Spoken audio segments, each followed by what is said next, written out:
किसी ने बड़े कमाल की बात कही है कि इस दुनिया के लिए आप सिर्फ एक व्यक्ति हैं, लेकिन अपने परिवार के लिए आप पूरी की पूरी दुनिया हैं। हाय गाइस, मेरा नाम है आरजे कार्तिक और आपके लिए एक छोटी सी कहानी। ये कहानी एक फादर और सन की। एक बार एक पापा जी अपने ऑफिस से फ्रस्ट्रेट होकर के देर शाम में घर पहुंचे। जैसे उन्होंने डोरबेल बजाई, दरवाजा खोला उनके 5 साल के छोटे बच्चे ने, और वो पापा से लिपट गया और जोर जोर से बोलने लगा कि मम्मी देखो पापा आ गए, पापा आ गए।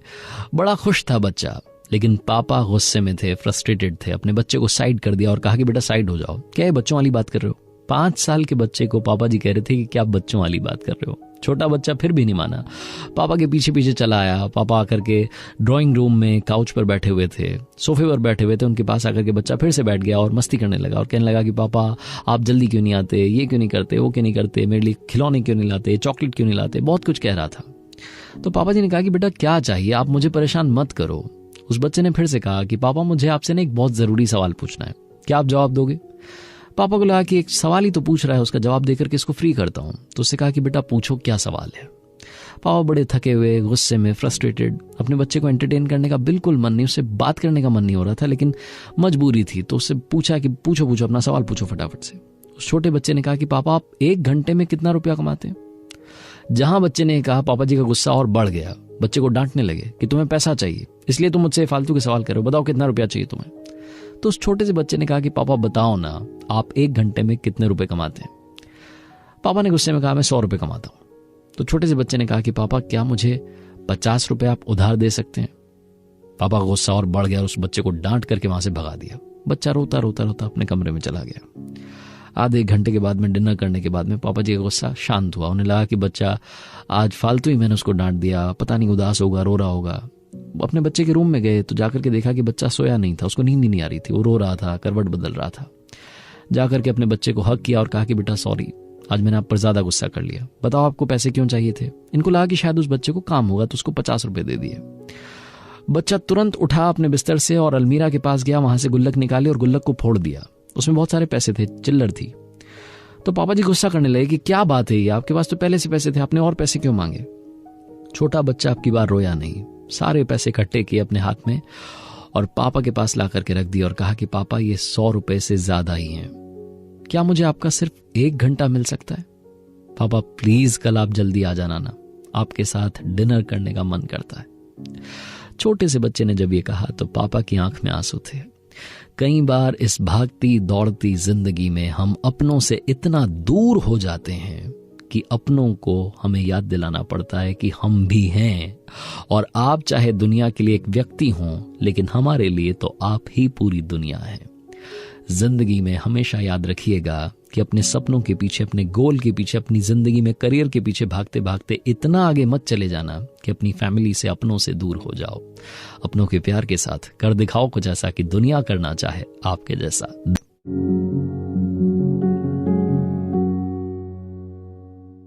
किसी ने बड़े कमाल की बात कही है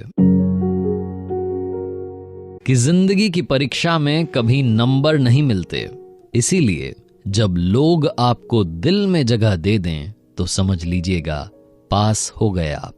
हाय गाइस, मेरा नाम है आरजे कार्तिक और आपके लिए एक छोटी सी कहानी। ये कहानी एक ऐसे राजा की जिसकी उम्र ढल चुकी थी, जो बूढ़ा हो चला था। समस्या ये नहीं थी कि उसने उत्तराधिकारी का चुनाव नहीं किया था, उसने अपने बड़े बेटे को अपने राज्य का अगला राजा घोषित कर दिया था। समस्या ये थी कि उसके पास में अब उम्र में बड़े कम साल बचे थे, बड़ी कम उम्र बची थी। बहुत सारे वैद्यों ने, बहुत सारे ज्योतिषियों ने कह दिया था कि आपका समय खत्म होने को आया है। आप एक काम कीजिए, जंगल में चले जाइए, सन्यास लीजिए, कुटिया बनाइए, वहीं रहिए और ऊपर वाले की भक्ति में थोड़ा समय लगाइए। राजा लेकिन अकेले नहीं जाना चाहता था। राजा की 4 रानियां थी और वो उनमें से किसी एक के साथ में सन्यास लेना चाहता था। चौथी रानी, जिससे नई नई शादी हुई थी, नई नई मोहब्बत थी, राजा चाहता था कि उसके साथ में सन्यास ले ले। वो अगर साथ में चली जाएगी तो जो जिंदगी के आखिरी साल हैं अच्छे से बीत जाएंगे। राजा की ये मन में ख्वाहिश थी। इसी ख्वाहिश को लेकर के जो चौथी रानी का राजमहल था वहां पहुंचा। चौथी रानी को जाकर के बताया कि मुझे इस राज्य के विद्वानों ने सलाह दी है कि अब आप सन्यास ले लीजिए और मैं चाहता हूं कि मैं संन्यास लूं, लेकिन आपके साथ। चौथी रानी ने उसी वक्त, उसी लम्हे में राजा को मना कर दिया, साफ साफ मना कर दिया कि राजा साहब आपके साथ नहीं आ सकती। राजा को मन ही मन बड़ा बुरा लग रहा था कि इससे बहुत ज्यादा मोहब्बत की, बाकी 3 रानियों को छोड़कर के इससे प्यार किया, और आज जब मैंने कुछ चाहा तो इसने मुझे साफ साफ मना कर दिया। उस चौथी रानी की ख्वाहिश पूरी करने में राजा ने कोई कमी नहीं रखी थी। उसके पास में हार ही हार थे, सारे जवाहरात थे, दुनिया का ऐसा कोई नगीना नहीं जो उसके पास नहीं था, लेकिन उस रानी ने साफ साफ मना कर दिया। राजा मायूस होकर के उस राजमहल से निकला, और अब बारी थी तीसरी रानी के राजमहल में जाने की, उनसे रिक्वेस्ट करने की कि आप मेरे साथ चलिए संन्यास के लिए।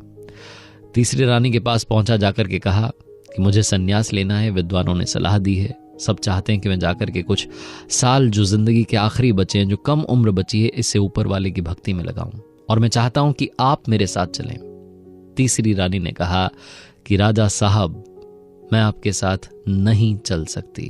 अगर आप चाहते हैं तो जिंदगी के जो बचे हुए साल हैं यहीं बिताइए, मैं आपके साथ रहूंगी, लेकिन अगर आप वाकई में यहां से चले जाएंगे, संन्यास ले लेंगे, तो मैं दूसरी शादी कर लूंगी।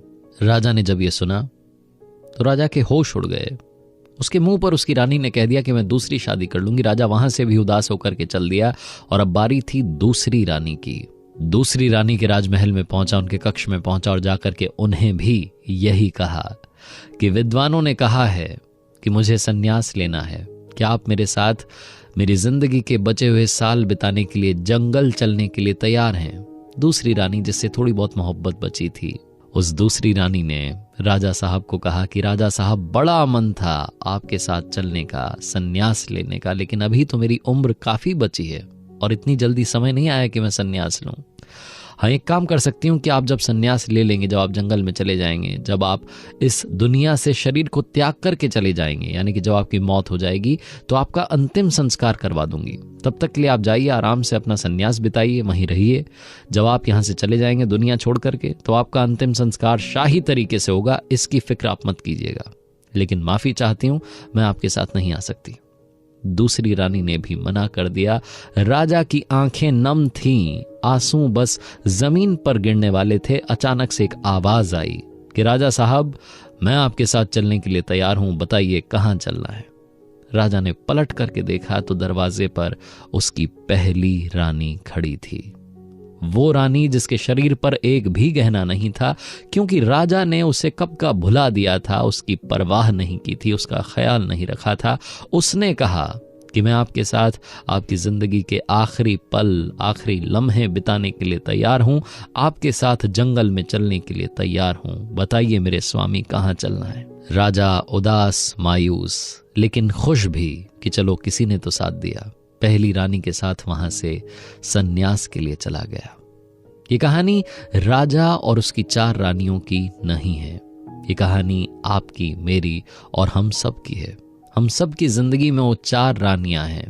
चौथी रानी, जिससे हमें लगता है कि हम सबसे ज्यादा मोहब्बत करते हैं, हमेशा उसका ख्याल रखते हैं, हमारा शरीर हम हमेशा चमका करके रखना चाहते हैं, फिट रहना चाहते हैं, चेहरा चमका करके रखना चाहते हैं, पूरा इन्वेस्टमेंट कर देते हैं, लेकिन जब यहां से अलविदा कहने का समय आता है तो शरीर नहीं जाता।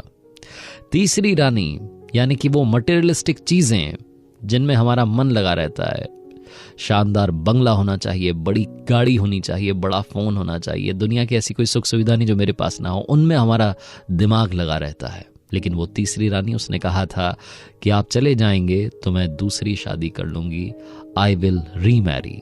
यानी कि जब आप और हम इस दुनिया से चले जाएंगे तो ये जो सारी चीजें जिन्हें हम अपना मान रहे हैं, ये किसी और की हो जाएंगी।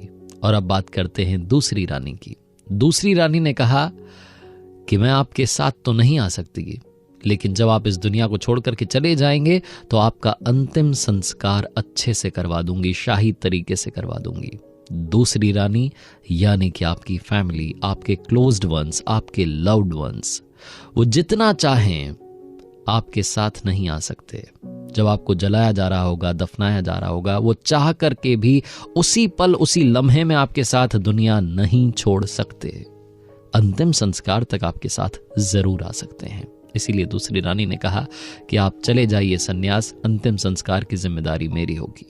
और पहली रानी, जिसकी ना उस राजा ने परवाह की और ना हमने परवाह की, यानी कि हमारी अपनी सोल, हमारी अपनी आत्मा, जिसका हमने ख्याल नहीं रखा, जो हर लम्हा हमारे साथ है, हर पल हमारे साथ है, हर फैसले में हमारे साथ है, जिसकी हमने कभी परवाह नहीं की, जिसके लिए हमने कभी समय नहीं निकाला, वही हमारे साथ इस दुनिया को छोड़ करके जब हम जाएंगे तो वही हमारे साथ जाएगी।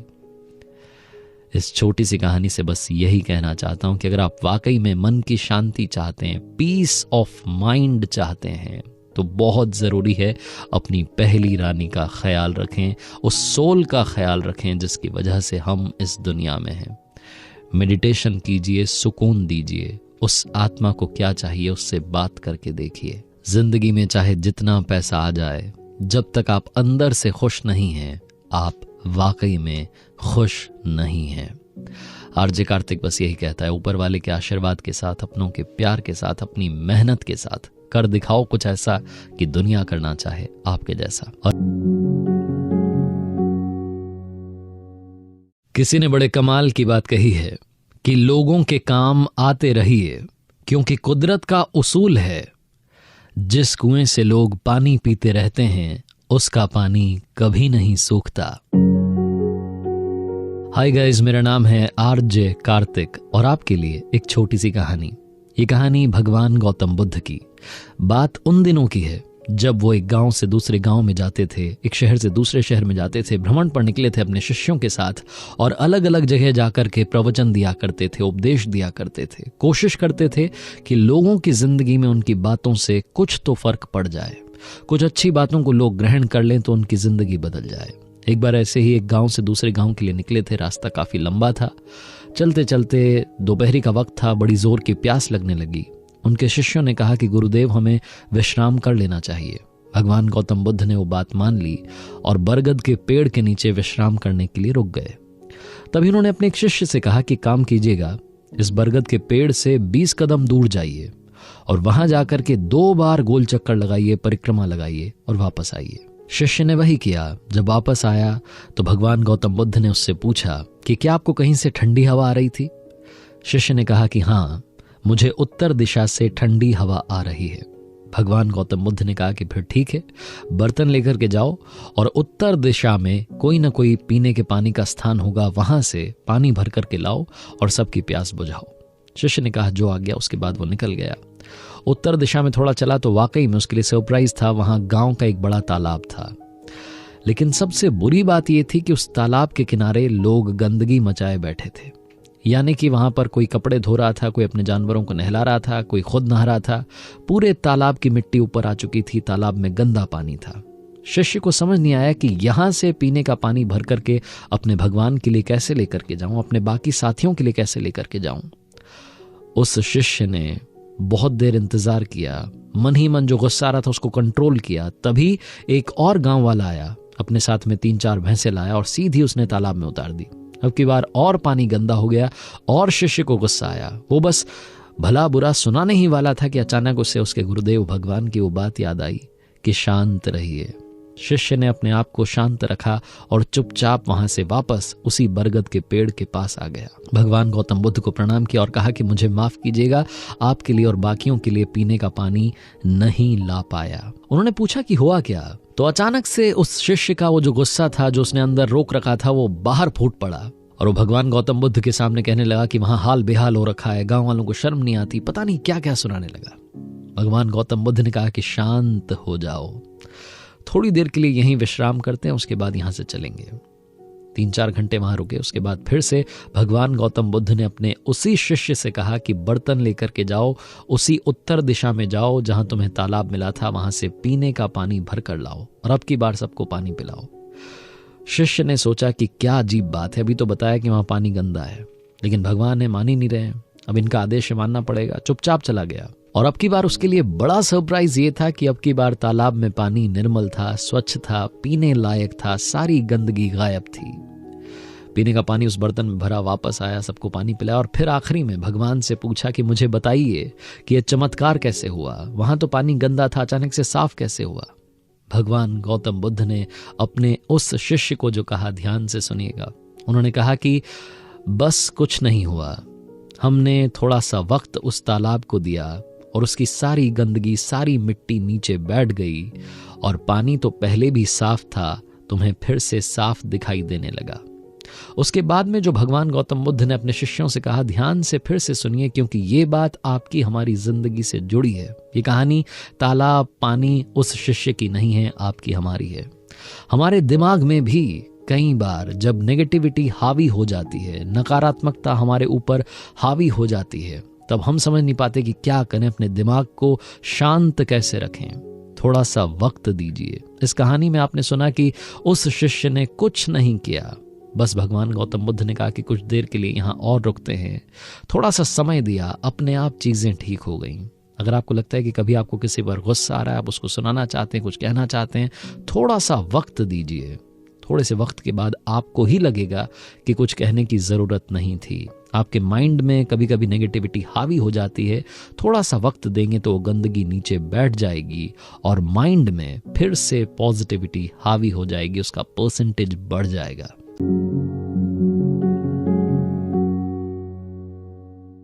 किसी ने बड़े कमाल की बात कही है कि जिंदगी में संकट का हर दरिया पार भी होगा, थोड़ी सी हिम्मत रखिए, देखना एक दिन चमत्कार भी होगा। हाय गाइस, मेरा नाम है आरजे कार्तिक और आपके लिए एक छोटी सी कहानी। ये कहानी एक ऐसे सेठ जी की जिनके पास में बहुत सारी फैक्ट्रीज थीं, बहुत बड़ा बिजनेस था, लेकिन वो नास्तिक थे। ऊपर वाले से दूरी बनाए रखने में उनको अच्छा लगता था। लेकिन उनके जो घर वाले थे वो बिल्कुल ऑपोजिट थे सेठ जी के। उन्हें पूजा पाठ में, हवन में, ऊपर वाले में बड़ा यकीन था, बड़ा विश्वास था, बड़ी श्रद्धा थी। एक दिन एक फैक्ट्री का दौरा करने के बाद में सेठ जी वापस आए और शाम में जब घर पहुंचे तो देखा कि सारे घर वाले पूजा पाठ में लगे थे। सेठ जी चुपचाप अपने कमरे में चले गए, दिन भर का हिसाब करने लगे, एनालाइज करने लगे कि क्या सही हुआ, क्या गलत हुआ। नौकर से कहा कि एक कप कॉफी बना लाना। नौकर एक कप कॉफी बनाने के लिए चला गया। अचानक से सेठ जी को सीने में दर्द होने लगा, बेचैनी होने लगी। तुरंत नौकर को आवाज दी और कहा कि कॉफी बाद में, पहले डॉक्टर्स को बुलाओ। उस शहर के जितने बड़े डॉक्टर्स थे उनकी एक टीम वहां पहुंच गई। सेठ जी की हर तरीके से जांच की गई। सेठ जी हर तरीके से फिट थे, लेकिन डॉक्टर्स को बार बार कह रहे थे कि मुझे अच्छा नहीं लग रहा है। डॉक्टर्स ने कहा कि ठीक है, आपको अच्छा नहीं लग रहा तो कुछ दवाई आपके लिए लिख करके चले जाते हैं, वैसे आपकी तबीयत को कुछ नहीं हुआ, आप बिल्कुल स्वस्थ हैं, मस्त रहिए, ज्यादा चिंता मत कीजिए, बिजनेस का लोड मत लीजिए, सब अच्छा होगा। सेठ जी ने कहा कि अरे कोई चिंता नहीं है, बस ऐसे ही मुझे अंदर से अच्छा नहीं लग रहा है। डॉक्टर्स ने दवाई लिखी, नौकर दवाई लेने के लिए गया, वापस आया, सेठ जी को दवाई दी। खाना खाने के बाद में सेठ जी आराम करने के लिए अपने रूम में चले गए, लेकिन उन्हें नींद नहीं आ रही थी। करवट बदल रहे थे, करवट बदलते बदलते कब रात की 3 बज गई उन्हें मालूम ही नहीं चला। उन्होंने घड़ी देखी तो मालूम चला कि रात की 3 बज रही है। बेचैनी अभी भी उसी लेवल पर थी, अभी भी उन्हें अंदर से ठीक नहीं लग रहा था, अच्छा महसूस नहीं कर रहे थे। उन्हें लगा कि शायद ये बंद कमरे में हूं, घुटन हो रही है, इसलिए उस बंद कमरे से बाहर निकले। बड़ा सा घर था, शानदार बंगला था, बगीचे में आकर के टहलने लगे। वहां भी उन्हें सुकून नहीं मिला, तो सेठ जी ने चप्पल पहनी और निकल गए अपनी कॉलोनी में सड़क पर घूमने के लिए। वो पुराने दिन याद करने लगे जब आराम से बिना किसी रोक टोक के घूमने जाते थे, जिंदगी को जीते थे। अब तो सिर्फ और सिर्फ बिजनेस में उलझ करके रह गए थे, अपने परिवार के बारे में, बिजनेस के बारे में सोचते चले जा रहे थे और कब घर से दूर निकल गए मालूम ही नहीं चला। सड़क किनारे एक चबूतरा था, वहां जाकर के बैठ गए, अपनी चप्पल नीचे उतार दी और आराम से अपनी जिंदगी के बारे में सोचने लगे। वहां उन्हें उस चबूतरे पर अच्छा लग रहा था। तभी अचानक से कुत्ता आया और उनकी एक चप्पल मुंह में दबा करके भाग गया। ये जो अचानक से घटना हुई, सेठ जी चौंक गए, अपनी एक चप्पल पहनी और कुत्ते के पीछे भागते चले गए। कुत्ता दौड़ता दौड़ता एक झुग्गी झोपड़ी में घुस गया। उस कुत्ते को जोर से आवाज लगाई तो उस कुत्ते ने वो जो चप्पल मुंह में दबाई थी उसे वहां छोड़ी और आगे भाग गया। सेठ जी वहां पहुंचे जहां उसने चप्पल छोड़ी थी, चप्पल पहनी और याद आया कि मैं कहां, मतलब इतना लेट हो गया हूं, अब तो मुझे घर वापस चलना चाहिए। वो दूसरी चप्पल पहन करके घर की तरफ निकलने ही वाले थे कि अचानक से उन्हें किसी के जोर जोर से रोने की आवाज आने लगी। उन्हें समझ नहीं आया कि इतनी देर रात में, सुबह होने को आई है, कौन रो रहा है। ध्यान दिया तो मालूम चला कि एक झोपड़ी में एक महिला रो रही थी, जोर जोर से चिल्ला रही थी। सेठ जी के एक मन ने कहा कि अपने को क्या मतलब है, अपन तो घर चलते हैं, मेरा कोई मतलब नहीं है, मैं जानता नहीं हूं, पहचानता नहीं हूं, क्यों किसी के पचड़े में पड़ना। फिर उनके दूसरे मन ने कहा कि एक बार जाकर के पूछ तो लेते हैं कि चक्कर क्या है। वो जो दूसरे मन की अच्छी आवाज थी उसे सेठ जी ने सुना। हिम्मत करके उसकी झोपड़ी के पास गए महिला की और वहां जाकर के दरवाजा खटखटाया। महिला ने दरवाजा खोला, रोती चली जा रही थी। सेठ जी ने सबसे पहले तो माफी मांगी कि मुझे माफ कीजिएगा, मैं यहाँ से गुजर रहा था, आपके रोने की आवाज़ आई और मुझे लगा कि मुझे आपसे बात करनी चाहिए, बुरा मत मानिएगा, कुछ गलत मत समझिएगा। उस महिला ने कहा कि मैं तो किसी भी चीज़ का बुरा नहीं मान रही, जिंदगी ने मेरे साथ बुरा कर दिया है। वो रोती चली जा रही थी। सेठ जी ने पूछा कि क्या हो गया है, इतनी सुबह आप क्यों रो रही हैं, 4 बजने को आई है। उस महिला ने कहा कि क्या बताऊं, मेरी ये 7 साल की बच्ची है, बीमार है, इसका ऑपरेशन होना है, इसका इलाज करवाना है, लेकिन मेरे पास में पैसा नहीं है। सेठ जी ने पूछा कि आप कहाँ काम करती हैं, जहाँ काम करती हैं उनसे मदद मांगती। उस महिला ने बताया कि वो घर घर जाकर के झाड़ू पोंछा करती है, लेकिन कोई भी मदद करने के लिए आगे नहीं आ रहा है। सब ने कहा कि हमारे पास में इतना पैसा नहीं है। सेठ जी ने अब की बार फिर से उस महिला से दूसरा सवाल पूछा कि ठीक है, आपकी कोई मदद नहीं कर रहा है, लेकिन ऐसे सुबह सुबह 4 बजे यहाँ रोने से चिल्लाने से क्या कोई मदद मिल जाएगी?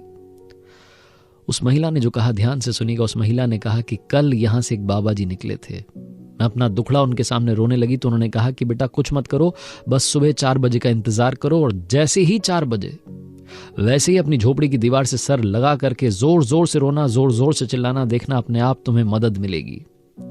जहां उस महिला ने कहा, सेठ जी का दिल पिघल गया। कभी उन्होंने ऊपर वाले की उस शक्ति में बिलीव नहीं किया था, लेकिन अचानक से उन्हें लगा कि कोई तो है जो इस दुनिया को चला रहा है। अचानक से सेठ जी का दिल पिघला और तुरंत डॉक्टर्स को कॉल लगाया और कहा कि एक बच्ची है जिसका ऑपरेशन अभी के अभी होना चाहिए, उसका इलाज कीजिए, उसे ठीक कीजिए। एम्बुलेंस को कॉल लगाया, उस बच्ची का ऑपरेशन करवाने के लिए सीधा उसे हॉस्पिटल भेजा। उस महिला से कहा कि कल से आप मेरी फैक्ट्री में काम करेंगी, आप मेरे घर में एक सर्वेंट क्वार्टर है खाली पड़ा है, उसमें रहेंगी, आपको यहाँ झोपड़ी में रहने की जरूरत नहीं है। सेठ जी वापस घर आ चुके थे, उनकी बेचैनी खत्म हो चुकी थी, लेकिन मन में एक सवाल बना हुआ था कि कौन है जो इस दुनिया को चला रहा है, जिसने मुझे वहां सुबह 4 बजे उस झोपड़ी के बाहर पहुंचा दिया। और अगर वाकई में कोई ऊपर वाला है तो फिर वो हमें जातियों के नाम पर, धर्म के नाम पर लड़ा क्यों रहा है? क्योंकि ना तो मैंने उस महिला से जाति पूछी, ना उसने मेरी जाति पूछी, बस ऊपर वाले ने मुझे एक जरिया बना करके वहां मदद करने के लिए भेज दिया। सेठ जी को एक बात तो समझ में आ गई कि ऊपर वाला चाहता है हम सब इंसानियत को अपना धर्म माने, एक दूसरे की मदद करने को अपना धर्म माने, जब भी कोई मुसीबत में हो तो उसकी मदद करते चलें। सेठ जी को एक और बात समझ में आ गई कि सिर्फ कर्म करने से कुछ नहीं होगा, मदद करना, मुस्कान बांटना भी बहुत जरूरी है, क्योंकि जो दूसरों की मदद करते हैं ऊपर वाला उनकी मदद करता है। छोटी सी कहानी है, बहुत सारे मैसेज आपको देती है, हमें देती है कि जिंदगी में मुस्कान बांटते चलिए, और ह्यूमैनिटी नाम का जो सबसे बड़ा रिलीजन है उसमें अपना बिलीफ बनाए रखिए।